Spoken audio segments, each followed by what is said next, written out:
We're going to continue the conversation now with Andy Shia. He is an independent economist, and he is with us from Shanghai on the phone. Andy, always glad to talk to you. We just heard our report there from Stephen Engel in Beijing for China's second quarter, 10.3% versus the almost 12% growth that we saw first quarter last year.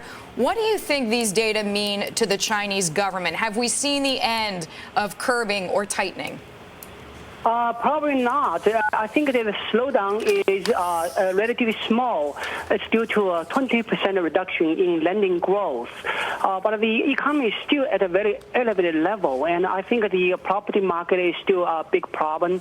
Inflation is a big problem despite the reported slowdown in inflation.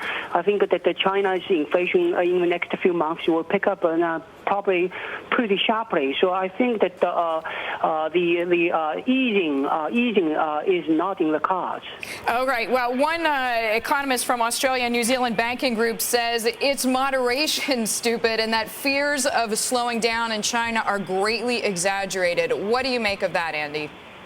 Yeah, I think that so many government projects started last year, and I think they are all looking for money to continue the projects.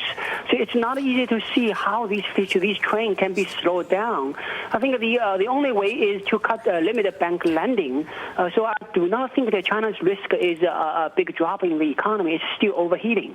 Andy, where do you forecast the growth in China to end for the year? We know you told us earlier this week that U.S. companies banking on China's continuing growth could be sitting ducks. I mean, are we looking at 10% for the rest of the year?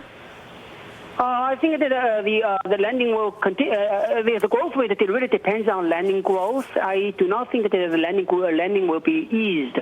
So probably will fall to between 8 to 9% by the end of the year. But that's as far as China can go. China is not in a position to grow at over 10% anymore because the labor market is very tight. Otherwise, it will have a serious inflation problem.